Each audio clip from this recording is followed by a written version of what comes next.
Vous faites bien de nous retrouver, mesdames et messieurs, sur les antennes de Canal 2 International. Canal Matin se poursuit. On va donc prendre le pouls de l'actualité, mesdames et messieurs, à travers, bien évidemment, la revue de presse, spécialement celle de Douala, puisque celle de Yaoundé n'aura pas lieu aujourd'hui. Je suis sûr que dans ces parutions du jour, les journaux, enfin, les quelques journaux qu'on aura ce matin vont certainement s'appesantir sur la mort du prélat. Exact, de l'archevêque, on va dire, l'archevêque Christian Toumi qui est décédé samedi dernier, pour en parler, parce que ce ne sera pas seulement la une, on va dire, des événements qui sont déroulés sur le plan local, on va dire, durant cette semaine ou encore le week-end écoulé. Il y a pas mal d'autres actualités sur lesquelles on va revenir grâce à Mike Tipkio ce matin. Bonjour, bienvenue. Bonjour Patricia. Bonjour Philippe. Bonjour, bienvenue. Merci. Comment allez-vous? Très bien, et vous-même? Bah, ça va, on est là. Merci. Alors, que disent les journaux ce matin?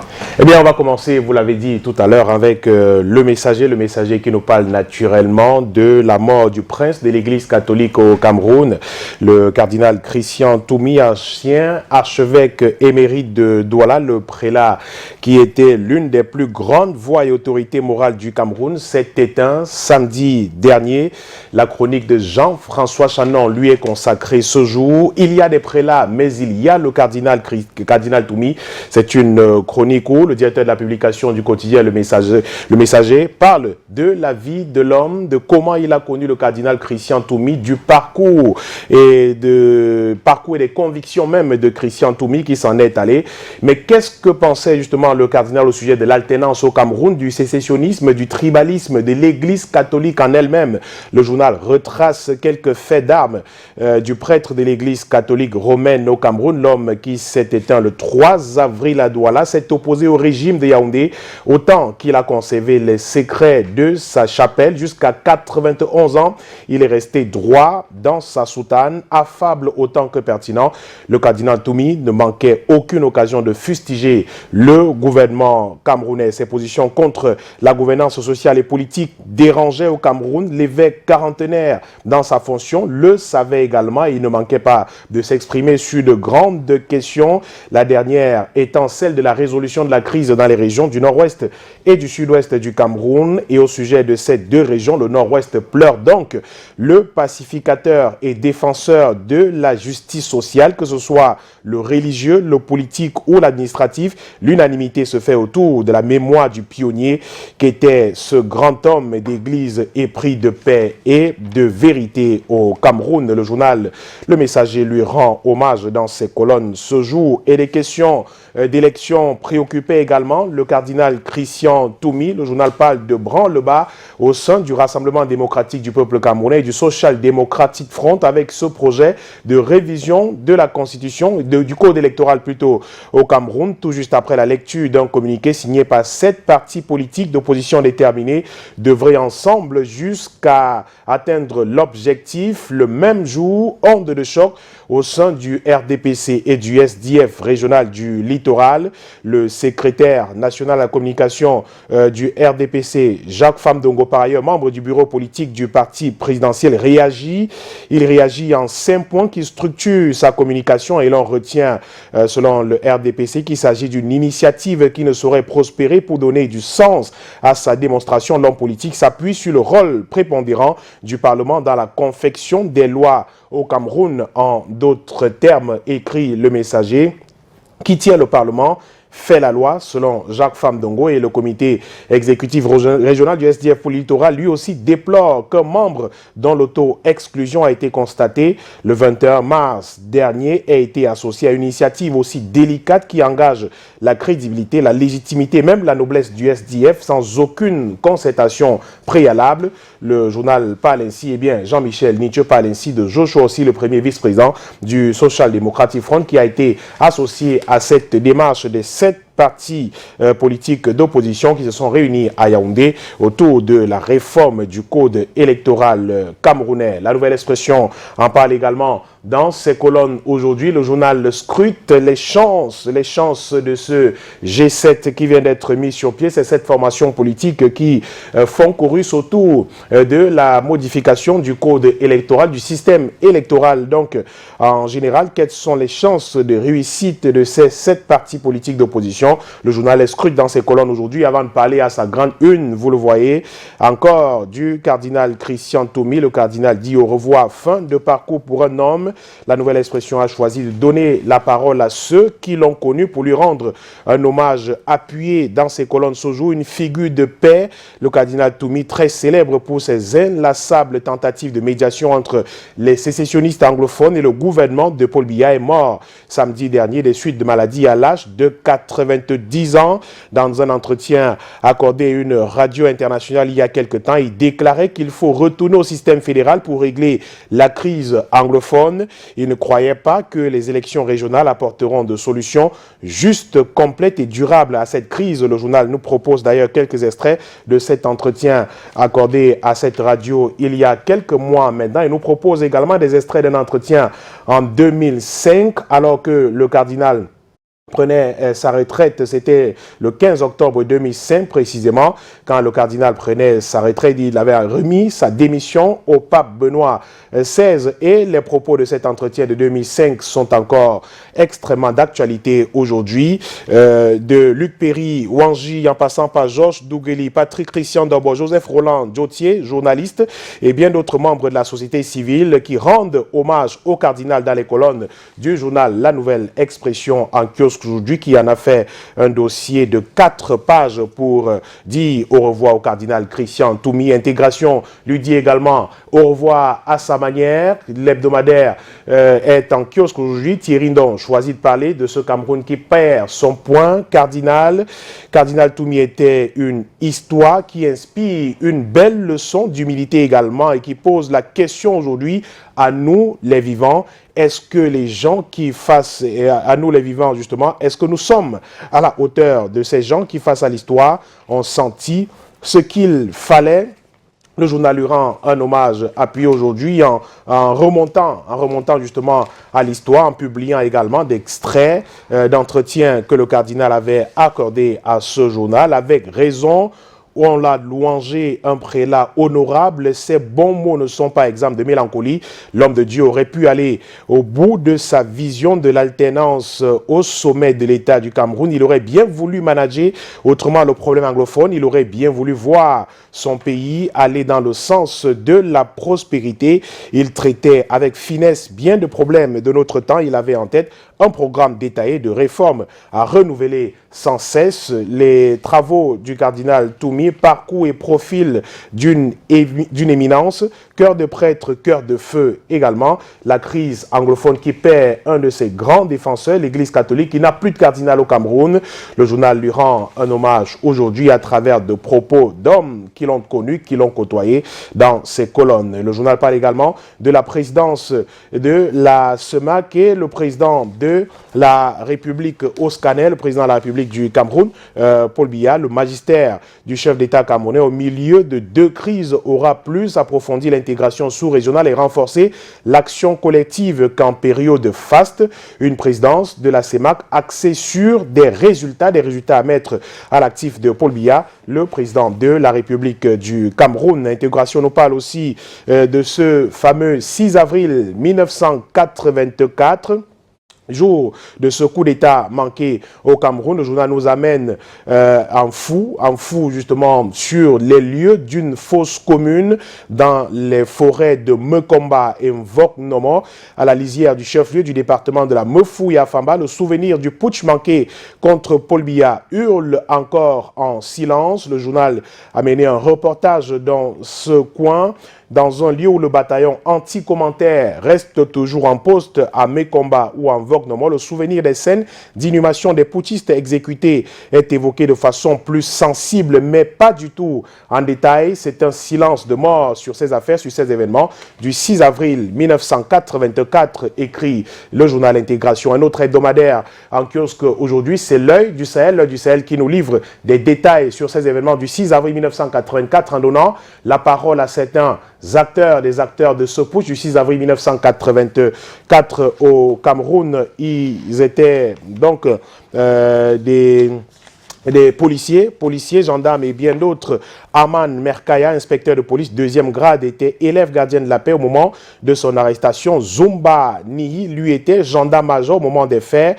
Dawson Nirestik, qui était gendarme-major, lui, était également le 7 avril 1984 au moment de son arrestation. Originaire du Mayoloutier aujourd'hui, à la retraite, ils ont plusieurs points communs. Ils ont tous écopé de 10 ans d'emprisonnement ferme et ont été libérés le 1er avril 1991 après avoir purgé 7 ans de prison. Ils attendent également tous d'être appelés un jour pour percevoir leurs indemnisations conformément à la loi d'amnistie de 1991. Ils s'expriment dans les colonnes du tri-hebdomadaire régional d'information du Nord Cameroun, l'œil du Sahel en kiosque.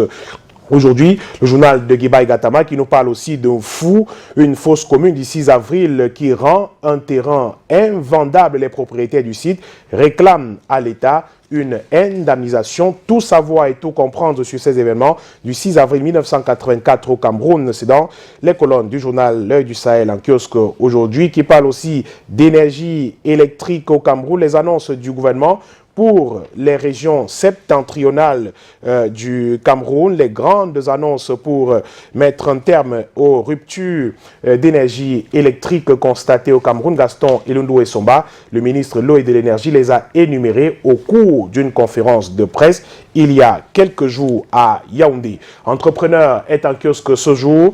L'hebdomadaire bilingue économique, bilingue au service de l'entreprise est en kiosque aujourd'hui et passe en revue plutôt le bilinguisme camerounais. Le Cameroun malade de son bilinguisme, écrit le journal en kiosque aujourd'hui. Le bilinguisme tel que pratiqué dans notre pays aujourd'hui n'a absolument rien à voir à ce qui était prévu par la constitution camerounaise. Notre pays depuis 2016 traverse une crise sociopolitique interminable, à l'origine un problème culturel et linguistique qui a finalement induit la tenue du grand dialogue national au terme duquel des recommandations fortes ont été prises, parmi elles la création de la Commission nationale du bilinguisme et du multiculturalisme confiée au Premier ministre Peter Mafani Moussongue, homme clé du chef de l'État dont on connaît l'aura, non seulement dans les régions anglophones, mais aussi sur le plan national. Cette commission avait pour objectif de transformer structurellement le pays en un État bilingue. Depuis lors, on est surpris qu'aucune action concrète n'ait été enregistrée de la part de cette commission. Des discours haineux, par exemple, continuent d'être distillés malgré la confiance dont jouit son président, grand chancelier des ordres nationaux. Pourrait-on alors penser à un manque de volonté? Question de conscience posée dans le journal Entrepreneur en kiosque aujourd'hui. Quel impact de cette commission jusqu'ici avec le Cameroun qui a célébré la semaine du bilinguisme du 28 janvier au 1er février dernier sous le thème bilinguisme, lien indéfectible pour l'intégration nationale, tremplin pour la paix et le développement. Mais pour quels résultats s'interroge encore le journal qui prône le respect de la Constitution, une obligation pour la commission Moussongue. Les actions de cette commission, au-delà de l'événementiel, ne devraient pas être comprises comme des actes ponctuels, mais un engagement pour tout citoyen camerounais qui se respecte, recommande le journal Entrepreneur en kiosque aujourd'hui. Un autre hebdomadaire est en kiosque ce jour, l'hebdomadaire du monde juridico-judiciaire, Kalara, qui nous parle de ce rebondissement dans une affaire de trafic d'or au tribunal à Yaoundé. Des avocats qui dénoncent un détournement de plus de 200 kilogrammes d'or à la police autour de cette enquête. Les plaidoiries des avocats la semaine dernière remettent au goût du jour des soupçons sur le détournement des 218 kilogrammes d'or acquis par des hommes d'affaires canadiens et leurs partenaires camerounais. Les enquêteurs accusés de corruption, de partialité, de manipulation des données de l'affaire. Le scandale CPC avec une correspondance des Canadiens publiée en exclusivité par le journal Kalara en kiosque ce jour, qui se demande qui sont finalement les victimes dans ce procès de l'exploration illégale d'or à l'escroquerie. Des arguments de l'accusation sont également évoqués dans les colonnes de l'hebdomadaire en kiosque aujourd'hui. Enquête bâclée et policiers racketteurs, tout savoir sur ce procès qui a cours en ce moment. Les 1001 controverses de ce procès imaginaire autour des 274 lingots d'or à lire dans les colonnes de l'hebdomadaire Kalara aujourd'hui, qui à son pied de une reparle de de ce malaise à la prison de Konengi à Yaoundé après l'interpellation d'Amadou Vamoulke, l'ancien directeur général de la CRTV, adressé au ministre de la Justice. Vous m'avez déclaré la guerre. L'essentiel à retenir de cette sortie du ministre Amadou Vamoulke, de l'ancien DG, pardon, Amadou Vamoulke, qui n'est pas content de la montée du Covid-19 à la prison centrale de Konengi. Il le fait savoir à travers ce texte au vitriol adressé au ministre de la Justice, que Kalara publie d'ailleurs intégralement dans ses colonnes aujourd'hui, avant de nous donner les raisons cachées de cette colère jusqu'ici refoulée, cette colère de l'ancien DG Amadou Vamoulke à l'endroit du ministre de la Justice. Europe Plus, le billet hebdomadaire de Michel Michaud-Moussala est en kiosque ce jour et rend également hommage en grande page au cardinal Christian Toumi. L'homme de Dieu s'en est allé samedi dernier. Tout savoir sur sa vie, le parcours de l'homme, également des réactions après le décès de celui-ci, les réseaux sociaux qui s'enflamment, l'église mise à l'index. Quelques célèbres citations du cardinal Christian Toumi sont également proposées dans les colonnes du journal aujourd'hui. Les hommages de Jean Barga, Maurice Kamto, Cabral Libi, Grégoire Ona, le pape François et bien d'autres à l'endroit de l'homme. Le parcours de foi, hommages et autres portraits à lire dans les colonnes du journal Europe Plus, le billet hebdomadaire en kiosque ce jour. Info Matin, un quotidien également en kiosque aujourd'hui, rend hommage à l'homme, Monseigneur Toumi, mort d'un prélat et pris de paix. Le très médiatique cardinal s'est éteint samedi à Douala des suites de maladies, et la grande une du quotidien Info Matin parle de produits de grande consommation au Cameroun. Le journal rassure, zéro pénurie, zéro hausse des prix. C'est la réalité qui s'observe jusqu'à ce jour sur l'ensemble du territoire national depuis la descente le 1er avril du ministre du Commerce Luc Magloire Mbarga à Tangana dans la plupart des marchés et entrepôts de la capitale camerounaise. Mais un secteur, écrit le journal Réalité Plus, un autre quotidien en kiosque ce jour, un secteur où on semble observer une sorte de pénurie, c'est celui du poisson. Et pourtant, l'on y vit une sorte d'injustice, et le ministre des Pêches est interpellé sur la question aujourd'hui pour promouvoir, disait-il, la production locale des produits d'élevage. Le ministre de l'élevage, des Pêches et des industries animales avait interdit l'importation du tilapia au Cameroun. Dr Taïga est aujourd'hui accusé d'entretenir le flou en barrant la voie à certaines sociétés telles que la société Congelcam, telle que vous pouvez le voir à la une, mais en autorisant d'autres sans critères objectifs, ce qui favorise la hausse des prix du poisson et d'autres produits sur les marchés. Tant pis pour les consommateurs, écrit le journal, qui doivent payer plus à cause de cette injustice à l'endroit de l'entreprise Congelcam. Le journal Réalité Plus qui interpelle le ministre des Pêches et des Industries animales pour réparer cette injustice non seulement à l'endroit de l'entreprise Congelcam, mais aussi à l'endroit du consommateur camerounais. Sans détour, en kiosque également pour terminer cette revue de presse aujourd'hui, sans détour, qui parle de coupures récurrentes d'électricité au Cameroun, avec ce rapport, un rapport explosif sur la table du président de la République du Cameroun, de sources introduites. Le document renseigne avec force détails sur les auteurs et les commanditaires des actes de sabotage et de vandalisme perpétrés cet an dernier sur les installations de la Société nationale de transport de l'électricité du Cameroun, vraisemblablement à des desseins inavoués, écrit le journal de Nestor Djatou en kiosque ce jour, qui parle aussi de Luc Magloire Mbarga Tangana, qui salue la résilience des commerçants camerounais. Un tour dans les principaux espaces marchands de Yaoundé le 1er avril dernier a permis au ministre du Commerce de constater la disponibilité des prix à des prix abordables des produits de première nécessité au Cameroun. Merci beaucoup Michael Tipki. On va dire, s'il n'y a pas de point sur l'actualité vue au-delà de nos frontières, on va s'appesantir sur ce fait de société. Rappelez que, plutôt à l'interrogatif, jusqu'où aller par simple quête de buzz, référant justement évidemment à cette vidéo qui met en scène la dépouille mortuaire du cardinal Christian Toumi sur les réseaux sociaux. Et suite à cela, beaucoup d'autorités se sont insurgées contre de tels comportements. On va dire, qu'est-ce qui peut véritablement expliquer ça, Michael Chipkio? Écoutez, je suis bien surpris comme vous. Vous avez été certainement surpris et gêné de voir une telle vidéo à dépouille du cardinal, décédé quelques heures seulement avant, commencer à circuler sur les réseaux sociaux. C'est un acte simplement regrettable. Il était justement temps, lieu que l'on s'indigne face à un tel geste irresponsable. La quête effrénée du buzz, vous l'avez dit, je ne sais pas à quoi ça rime exactement.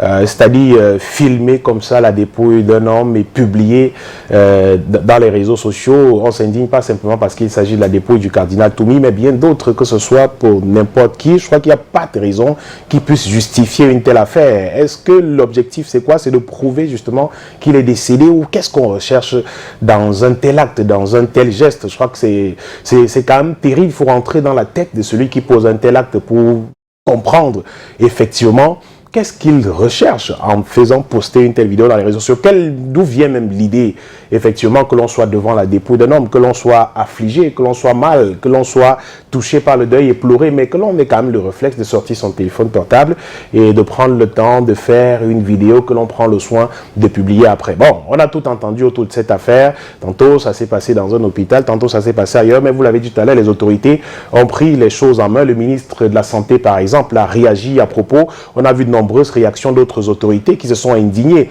face à cette affaire. Et une enquête a d'ailleurs été ouverte sur la question. L'Ordre national des médecins du Cameroun également a fait une annonce sur la question en annonçant qu'une enquête a été ouverte pour identifier les responsables effectivement de cette vidéo, qui doivent être simplement punis, qui doivent être sanctionnés à la hauteur de l'acte qu'ils ont posé. Je crois qu'il faut effectivement que l'on sanctionne, que l'on arrive à cette décision forte et dure face à ces personnes pour que d'autres ne tentent pas de réessayer.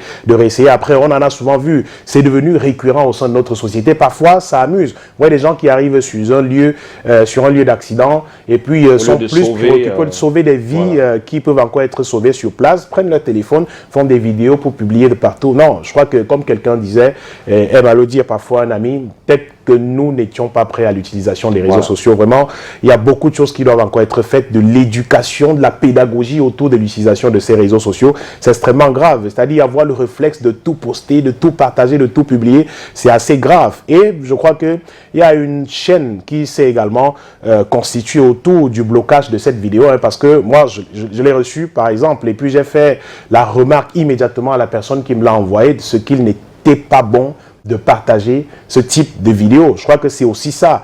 À partir du moment où vous l'avez reçu dans vos téléphones, vous faites la remarque à votre interlocuteur, vous lui dites non, il n'est pas sérieux, il n'est pas normal de publier ce type de choses. Et vous bloquez la chaîne publication. Moi, je l'ai supprimé immédiatement.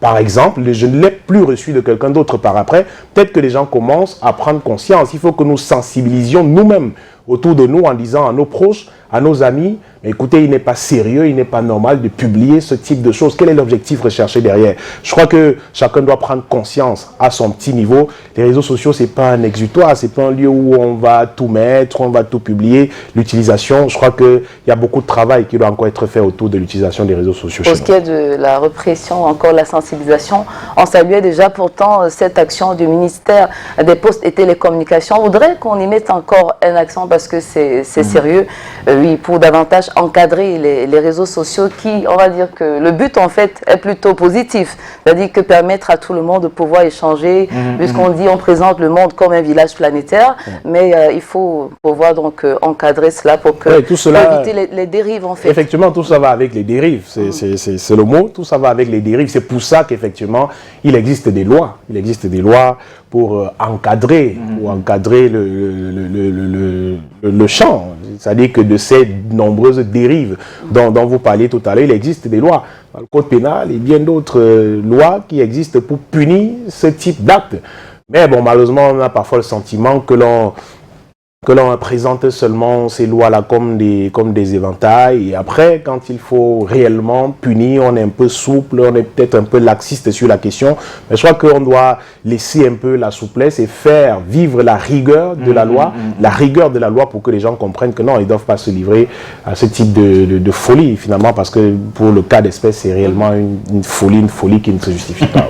C'est la goutte d'eau qui a débordé le vase. Mais ça ne va pas nous empêcher de sourire, parce qu'on est quand même au lendemain de de la fête, la résurrection de Jésus. Nous sommes un lundi de Pâques. Justement, on va dire la fin de la semaine sainte qui a commencé par le dimanche des Ramos. C'était dimanche dernier qui a donc connu son apothéose. Et on a vu les chrétiens à travers le monde entier. Vraiment, c'était la grande liesse. Et vous étiez à l'église hier? Oui, oui. Comme vendredi et samedi également. Mais bon, une fois encore, mais je ne fais pas d'un constat. Un constat, c'était pas prévu. D'un constat que moi j'ai fait. Effectivement, c'était samedi soir précisément dans une paroisse de la place. Je vais m'abstenir de citer. Alors, c'est-à-dire, vous voyez des choses terribles quand même. Nous sommes en pleine pandémie, on nous le dit tous les jours, du Covid-19. Et dans la paroisse dont je parle, et je suppose que c'est le cas, j'imagine que c'est le cas dans plusieurs autres paroisses, j'ai trouvé une paroisse bondée de monde, bondée de monde, saturée, il n'y avait pas de place, il fallait parfois que certains se tiennent debout pour suivre, la messe. Voilà, oui, c'est la fête, nous dira-t-on, oui, c'était la fête, c'est la messe de Pâques quand même, il faut y assister, oui. Oui, nous sommes d'accord. Maintenant, que fait-on justement de la propagation de ce virus dont on parle tous les jours? Première remarque, c'est que à l'entrée de l'enceinte paroissiale, il n'existe aucun point de lavage des mains, par exemple. Aucun, oui. Chacun rentre comme il veut, il y a des gels pour personne. D'ailleurs, on ne contrôle personne. On ne se rassure du tout pas si vous rentrez avec un masque ou pas. Conséquence, au sein de la paroisse de l'église, j'en ai vu tellement, enfin, la moitié de ceux qui étaient dans l'église n'arboraient pas de masque, pas du tout. Je prends l'exemple même du prêtre, du prélat du jour qui n'en avait pas du tout. Ils étaient 3 à l'hôtel, je crois qu'il y en avait un qui portait un masque, les autres du tout. Les enfants de cœur et tout le reste, pas de masque, absolument pas. Aucun contrôle, personne pour rappeler à ceux qui rentrent dans l'église, portez vos masques ou alors au moins mettez un gel, machin, lavez-vous les mains avant d'entrer. Aucun dispositif, rien de prévu. Aucune distanciation respectée. Je vous l'ai dit, la parole était bondée de monde. Il fallait parfois que certains se tiennent debout pour suivre la messe de ce soir. Et souvenez-vous, j'en parle pour me souvenir de cette sortie du ministre de l'administration territoriale il y a quelques jours qui interpellait les églises de réveil. Certaines de ces églises qui étaient quand même allées un peu plus loin en demandant parfois à leurs fidèles de ne pas porter de masque et tout ça, que le Covid n'existait pas et tout. Mais c'est à se demander, et on a vu la sortie de certains responsables de ces églises de réveil qui criaient à la marginalisation, à la stigmatisation de la part du ministre de l'administration territoriale au sujet de leurs églises. Mais pourquoi interpellaient-ils seulement les églises de réveil, pourtant les autres se comportent de la même façon? Je crois qu'avec ce constat fait ces jours-ci, on peut leur donner un tout petit peu raison, on peut les comprendre en se disant oui, l'interpellation doit être faite à l'endroit de toutes les églises. Il existe pourtant des mesures pour cela. Une note du Premier ministre parle de rassemblement de plus de 50 personnes interdites. On peut trouver un autre moyen de célébrer une messe de Pâques sans rassembler forcément 150, 200 personnes, 300 personnes dans une paroisse un soir. Écoutez, ça peut être compliqué, mais il faut le faire. Si on parle de crise sanitaire urgente, je crois qu'il faut trouver des moyens, des mesures pour éviter que l'on sorte de là avec des morts. Parce que ça rime, c'est-à-dire que ça rime à la mort carrément. On parle de maladie, d'une maladie qui tue de façon grave. C'est-à-dire aller chercher la mort à l'église de cette façon, ça pose quand même un petit problème. Merci en tout cas Michael Tipkio d'être passé par ici, la quintessence de... toutes ces informations, vous allez les avoir dans les kiosques à 400 francs CFA seulement. Et puis, nous, on va continuer notre cadence matinale. Oui oui, vous voulez me dire un truc? Bon, on peut remettre ça tout à l'heure. Le temps d'inviter Michael Tipkio à passer par le couloir Ma chanson du cœur, parce que la musique a tellement de vertus. Oui, Michael, aujourd'hui, on a Stéphane Bayas du groupe ESA et le titre c'est Eyaye Emeyama. Et puis Guiline Ndombe, le titre Things Like This de Guiline Ndombe. De la million. Non, moi je choisis mon choix est fait. Le premier titre, vous avez dit Stéphane Dayas. Stéphane Dayas. Voilà, c'est ça mon choix. Ça vous rappelle pas mal de souvenirs? Oui, c'est une chanson que je connais particulièrement pour l'avoir interprétée quelques fois également, hein, même si je ne maîtrise pas très Oui, bien. Vous poussez un tout petit peu la chansonnette? On le fera peut-être après. Ah, c'est très bon, Michael, quand vous le faites. En tout cas, excellent lundi, excellent Merci. début de semaine. Portez-vous Merci, comme je vous le élan. souhaite J'ai également. rendez-vous demain. Il sera en tout cas à 7h topile sur le plan local. 1 heure de moins en heure GMT. Le temps pour nous, chers téléspectateurs, de vous dire qu'il y a pas mal de surprises qui n'attendent que vous. On va faire un petit voyage dans la partie sud du pays grâce à Ambroise Foguet, qui n'est nul autre que le correspondant de Canal 2 International dans cette partie du pays. Mais avant, on va permettre à nos annonceurs de... Voilà, Oui, un clin d'œil. exact.